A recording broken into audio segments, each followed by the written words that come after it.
Lawsuits are piling up, but not against Pfizer or the CDC. Some vaccinated Americans are now suing their unvaccinated family, friends and co-workers, claiming they should have tried harder to warn them about the devastating side effects of the COVID shots. You heard that right. After years of mocking, censoring, and isolating anybody who questioned the narrative, they're now saying we didn't do enough to stop them. And now, with health problems mounting, sudden strokes, heart issues, and aggressive cancers, many of the vaccinated are waking up and looking for somebody to blame. This is the new narrative.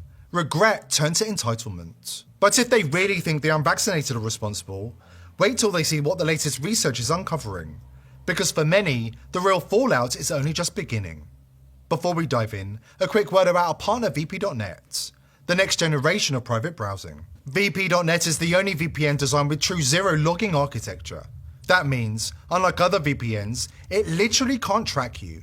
So even if governments or bad actors come knocking, there's nothing to hand over. It's that simple. Your data stays yours, period. As the vaccinated continue grappling with the growing fallout of the mRNA rollout, from health complications to broken promises, a new and frankly absurd narrative is taking shape. That the unvaccinated are somehow to blame for not doing enough to stop them. Yes, you heard that right. In a recent op-ed written by a fully vaccinated author, she claims the unvaccinated have blood on their hands. Not Pfizer, not the CDC, not the corporate media, but the very people who try to warn everybody. Her words? While well-intending citizens lined up, did the right thing and received their COVID-19 vaccinations, now seeming to do more harm than good, their unvaccinated friends stood by and let them do it. Some of them said too little, some said nothing at all. This is the new delusion. That people who were mocked, censored, fired and banned from society for refusing the shots should have somehow done more to stop those who called them selfish, ignorant and dangerous. These are the same people who at the time were saying that unvaccinated children should be taken away from their parents. 3 short years ago, nearly 50% of Democrats believed that unvaccinated people should be rounded up and held in camps. We must never let them rewrite history or erase how they treated the unvaccinated. The discrimination, the mockery, the silencing. That chapter doesn't get edited, just because the consequences are catching up, and the vaccinated are now falling over themselves to find ways to remove their spike. Are the unvaccinated. You are the problem. It is the unvaccinated who are the problem, period, end of story. The only people that you can blame, this isn't shaming, this is the truth. Maybe they should be shamed, are the unvaccinated.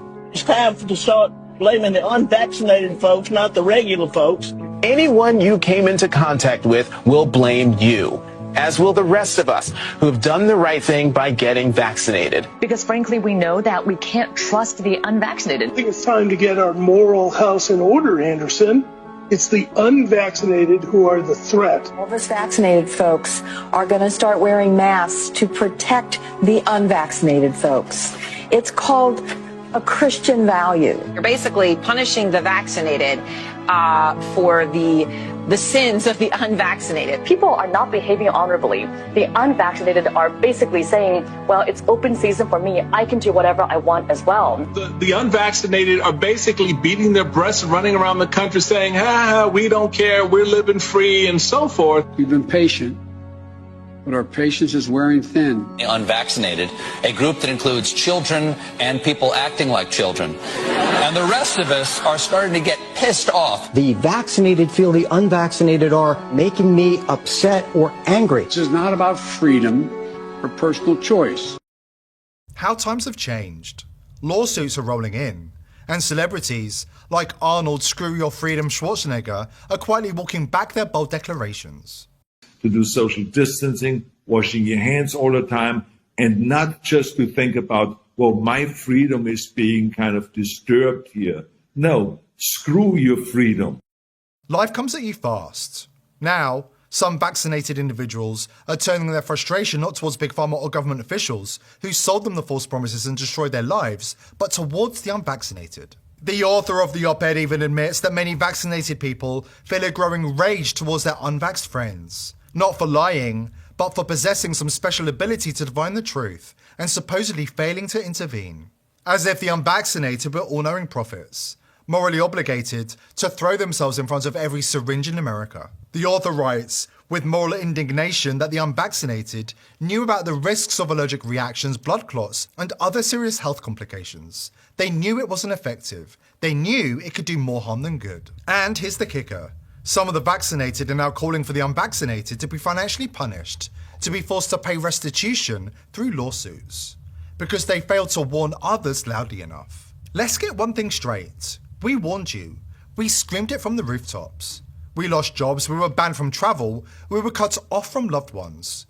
We were labelled dangerous conspiracy theorists, lunatics, and worse. We endured censorship, ridicule, and coercion, all because we didn't trust a rushed experimental pharmaceutical product pushed by globalist organisations, politicians, and profit-driven corporations. And now, after all that, you want to blame us for not trying hard enough.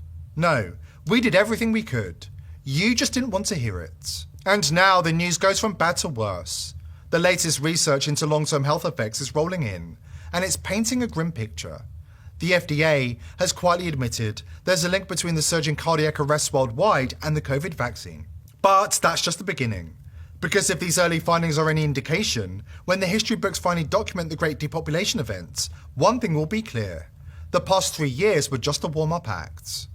We've got the details after this important word from our sponsor. Today's sponsor is pillsforever.com.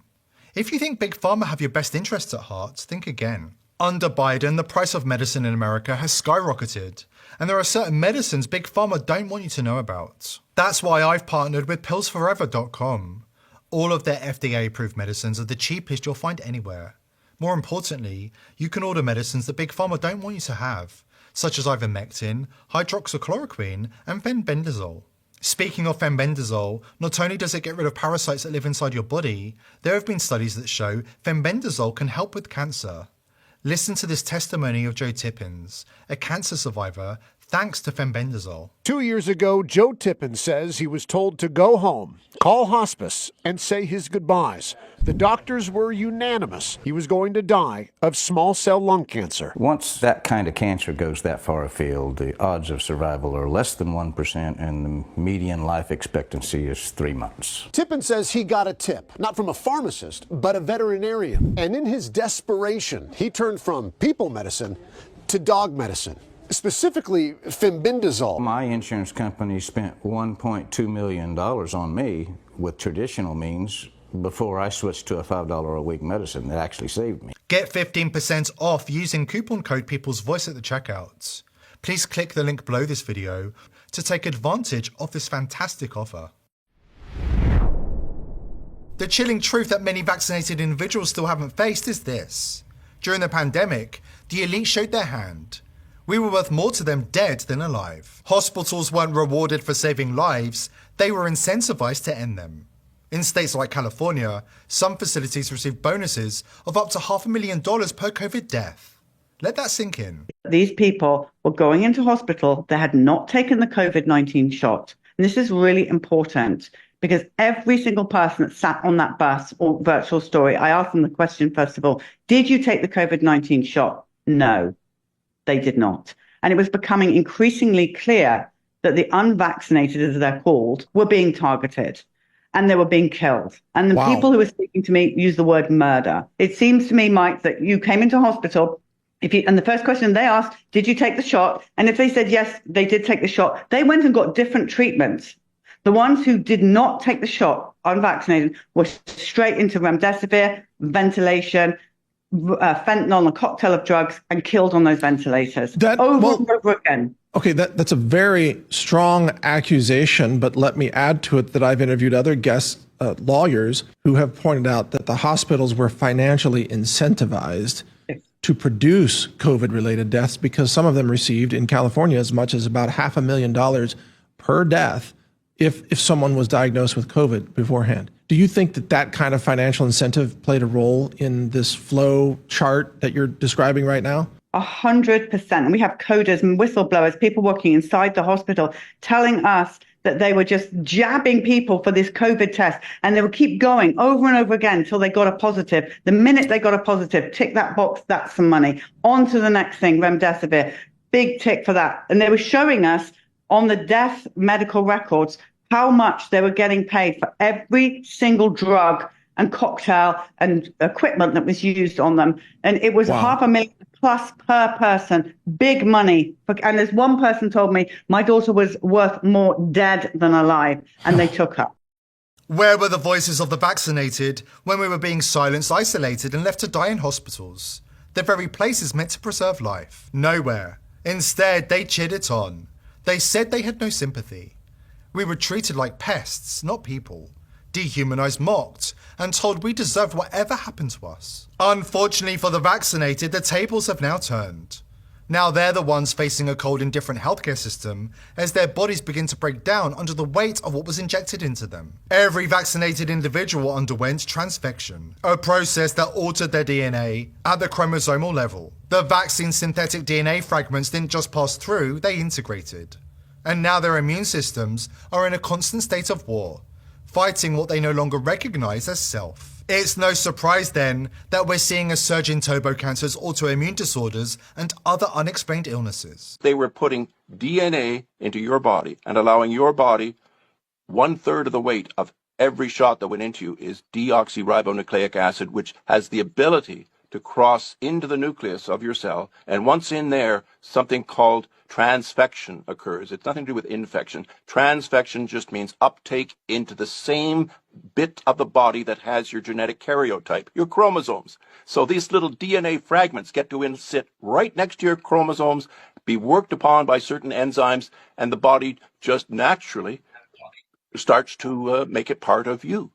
And so that's what they found, sadly. They found that in liver cells of patients and many other tissue cells of patients, both alive and deceased, they have found that the person's karyotype / chromosome material is permanently changed. Their sperm cells, their ovary cells, their spleen cells, their immune cells in the middle of their bone marrow, they are all permanently changed and have genetic material that is not human, and it is certainly not their humanity. And so that's why the attacks occurs, ladies and gentlemen. The reason the attack occurs is it's as if you've had a fresh kidney put into you, transplant. Of course, you've got no medicines to dampen down your immune response, and the body says, that's not my kidney anymore. It's got a bunch of foreign DNA in that kidney, and it's got foreign RNA flags, and it's got foreign spike, none of which is related to this person that I am. My immune system can do one thing and only one thing. It will go at and hammer at and inflame your kidney, or inflame your heart and turn it into myocarditis, or inflame and damage in your immune system, which means your immune system is poor. And you'll get other infections that you wouldn't have gotten. And you'll get other rheumatoid-like illnesses and severe rashes and other things that are wrecking your life. And in my case, tinnitus in my ears. So everybody's getting something. Everybody's getting something who have had, especially DNA. DNA, by the way, allows it to go on for 20 years as opposed to 15, 20 weeks. If it was just RNA, it'd be over and out of your system within 15 or 20 weeks. Because there's an element of DNA and its ability to replicate within you over time and repeatedly. That's why you've got people with spike proteins still in their body, and their last vaccination was 2.5 years ago. And they're still producing spike. Why? Because their immune and genetic and cellular system has been attacked and includes now material that is not theirs. And that's what the body can't stand. The body always attacks tissues that are inside it that are not of you. The scientists who made this knew this. You can't make something this nefarious and this capable of going to so many cells in so many ways if it's not purposefully and nefariously produced. That's my second reason for making my arguments, and they're well supported by science. Instead of lashing out at the unvaccinated, those suffering from vaccine injuries should aim their anger where it belongs. At the global elites, big pharma, corrupt politicians, and the corporate media that cashed in on fear and obedience. These are the forces that silenced dissent, censored truth, and reaped billions while ordinary people paid the price. 95% safe and effective, Mr. Cooper? Sorry? 95% safe and effective? How do you sleep at night?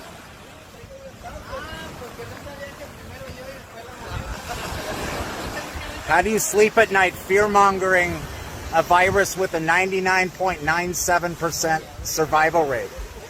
How do you sleep at night?